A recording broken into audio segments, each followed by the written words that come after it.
The Hudson River, a symbol of New York City's vibrant life, became the scene of a devastating tragedy yesterday afternoon. At approximately 3:17 p.m., a Bell 206L4 Long Ranger I-4 helicopter crashed into the river near Hoboken, New Jersey. The helicopter, operated by New York Helicopter Charter Inc., was carrying 6 passengers, none of whom survived the crash. First responders, including the New York City Fire Department and the U.S. Coast Guard, rushed to the scene within minutes of the crash. Their swift action allowed them to pull all 6 passengers from the water. Tragically, 4 individuals were pronounced dead at the scene. 2 others were transported to local hospitals, but succumbed to their injuries shortly after arrival. The crash site, located just off the shoreline of Hoboken, quickly became a hub of activity as investigators and rescue workers swarmed the area. Witnesses described a horrific scene with the helicopter seemingly falling from the sky before hitting the water. Debris from the aircraft was scattered across the river, a grim testament to the force of the impact. The cause of the crash is currently unknown, and a full investigation is already underway. Both the Federal Aviation Administration and the National Transportation Safety Board will be conducting thorough investigations to determine the factors that led to this catastrophe. The 6 individuals killed in the crash have been identified as Siemens executive Agustin Escobar and his family, who were visiting from Spain. Mr. Escobar, his wife and their 3 children, 2 daughters and a son, were enjoying a sightseeing tour of New York City when their helicopter met its tragic end.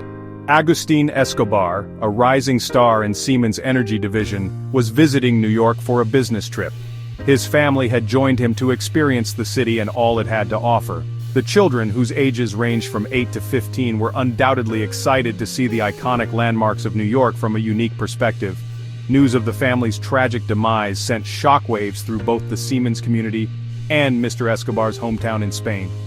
Colleagues and friends described Mr. Escobar as a dedicated professional and a devoted family man. His loss is being felt deeply by all who knew him. The Spanish consulate in New York City is providing support to the remaining members of the Escobar family in Spain. They are also working closely with authorities to repatriate the bodies of the deceased. The ill-fated helicopter took off from a downtown Manhattan heliport at 2:59 p.m. on Wednesday afternoon. The pilot, whose identity has not yet been released, followed a route that offered breathtaking views of the city's most famous landmarks.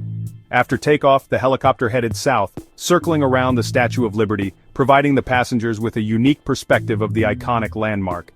The helicopter then turned north, flying past the majestic skyscrapers of Lower Manhattan, offering glimpses of the Empire State Building and the Freedom Tower. Reaching the George Washington Bridge, the helicopter turned south once more, following the New Jersey shoreline. It was during this leg of the journey, approximately 16 minutes after takeoff, that disaster struck. Witnesses reported seeing the helicopter suddenly lose altitude, dropping rapidly from the sky. Some accounts described the aircraft inverting before crashing into the water, suggesting a catastrophic mechanical failure. As investigators begin the arduous task of piecing together the events that led to the crash, attention has turned to the helicopter's operator, New York Helicopter Charter Inc., and its safety record. The company has been involved in previous incidents, raising concerns about its commitment to safety protocols. In 2015, a helicopter operated by the company was forced to make an emergency landing in New Jersey due to potential corrosion issues.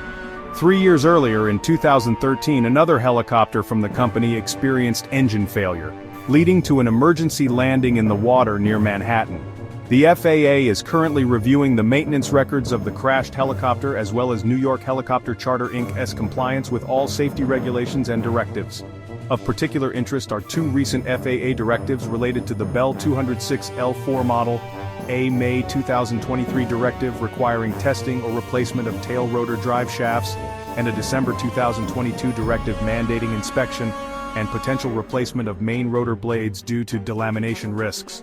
The NTSB, which is leading the investigation, arrived at the crash site late Wednesday night and began their work immediately.